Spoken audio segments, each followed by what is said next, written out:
اللہ جل جلالہ تو کن فیکون ہے، اور جو حکم کریں گے تو ہو جائے گا.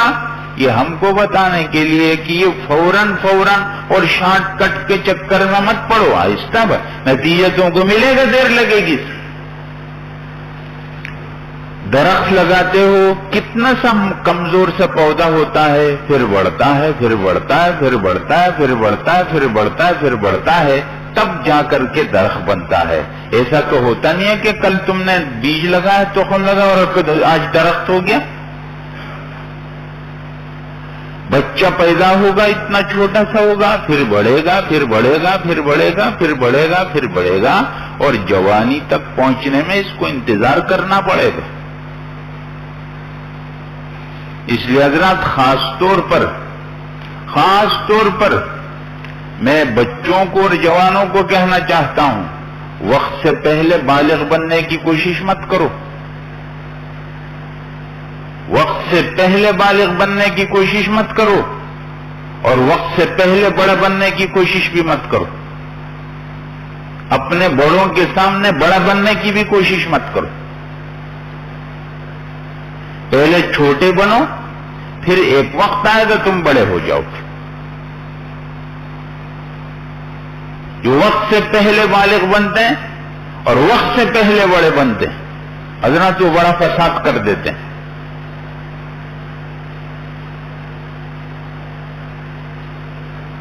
تو اب آپ دیکھو کہ مسئلہ کیا بن گیا، ہماری زندگیوں میں گڑبڑ کہاں سے آ گئی. جب اللہ عز و جل کی ذات پر ہم لوگوں کا توکل رہا نہیں، تو ہم نے اپنے آپ کو سب کچھ سمجھا، یا اپنے آپ کو نہیں تو اپنے دیکھنے والے لوگوں کے اندر کسی طاقتور کو سب کچھ سمجھ لیا. اور اگر خود کچھ کر لیا تو بالکل فرعون کی طرح بڑی بڑی باتیں شروع ہو گئی، اور اگر کچھ نہیں کر سکے تو مایوس ہو کر بیٹھ گئے. یہ زندگی کا کیسا نظام ہے، اور یہ زندگی کا کون سا انداز ہے؟ ہم ان زندگیوں میں کریں گے کیا اگر اس طرح کی زندگی ہم گزارتے ہیں؟ یہ تو زندگی کا بہت غلط انداز ہے حضرات. یہ تو ہم ناکام زندگی گزار رہے ہیں. اللہ عز و جل کی ذات پر آپ کا توکل، ہاں اللہ ہے، اللہ کی طاقت ہے، اللہ کی قدرت ہے. اپنی تدبیر کرو، بڑائی کی باتیں مت کرو، اور نتیجہ اللہ کے حوالے کرو. اور جب تم اپنی تدبیر میں کامیاب ہو جاؤ اور تمہیں کوئی کہے کہ اچھا تم کو مبارک ہو، تم کامیاب ہو گئے، بولے الحمدللہ، اللہ کا فضل ہوگی، اللہ کا فضل ہوگی. اور اگر تم ناکام ہو جاؤ اپنی تدبیر میں اور تم کو کہ اچھا تم ناکام ہو گئے، کہا نہیں میں دوبارہ کروں گا، انشاءاللہ دوبارہ کامیاب ہو جاؤں. مسلمان کی کتاب میں نہ مستی ہے نہ مایوسی ہے، اس بات کو سمجھ لو اچھی طرح. جو مایوس ہو گیا وہ بھی ناکام، جو مست ہو گیا وہ بھی ناکام. اللہ عز و جل کی ذات پر اللہ کی صفات ہے بھائی. قدرت اللہ کی ہے، طاقت اللہ کی ہے. اس کائنات کو اللہ نے بنایا، اللہ ہی اس کائنات کو چلا رہے ہیں. نفع اللہ کے ہاتھ میں، نقصان اللہ کے ہاتھ میں، موت اللہ کے ہاتھ میں، زندگی اللہ کے ہاتھ میں، عزت اللہ کے ہاتھ میں، ذلت اللہ کے ہاتھ.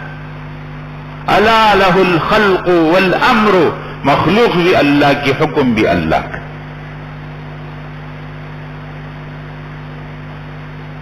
اللہ الذی خلقکم ثم رزقکم ثم یمیتکم ثم یحییکم. اللہ نے تم کو پیدا کیا، پھر تم کو رزق دیتا ہے، پھر تم کو موت دے گا، پھر زندگی دے گا. هل من شرکائکم من یفعل من ذلکم من شیء، کیا تمہارے ان شریکوں میں جن کو تم نے خدا بنایا ہوا ایسا ہے جو یہ کام کر سکے؟ اب آپ بتا دو کہ اللہ عز و جل کی صفات جب ہمارے سامنے ہوں گی ہماری زندگیوں پر کتنا اچھا اثر پڑے گا. اور سمجھ لو حضرات، اگر ہم کو اللہ عز و جل کے علم پر یقین ہوگا. اللہ کون ہے؟ اللہ سمیع ہے جو سب کچھ سنتا ہے. اللہ کون؟ اللہ بصیر جو سب کچھ دیکھتا ہے. جب دو آدمی آپس میں سر جوڑ کر بات کرتے ہیں اور اس جگہ میں بیٹھے ہوئے دوسرے اور لوگ اس کو نہیں سنتے، اللہ ان کی باتیں سن رہا ہوتا. ما يكون من نجوى ثلاثة إلا هو رابعهم ولا خمسة إلا هو سادسهم ولا أدنى من ذلك ولا أكثر إلا هو معهم أينما كانوا. دو آدمی بیٹھتے ہیں، تیسرے اللہ ہوتے ہیں، تین بیٹھتے ہیں، چوتھے اللہ. اللہ تو اللہ سے کون سی چیز غائب ہے؟ لا يعزب عنه مثقال ذرة في السماوات ولا في الأرض ولا أصغر من ذلك ولا أكبر. ذرہ برابر چیز اللہ سے مخفی نہیں. لقمان حکیم نے اپنے بیٹے کو یا بنی انہا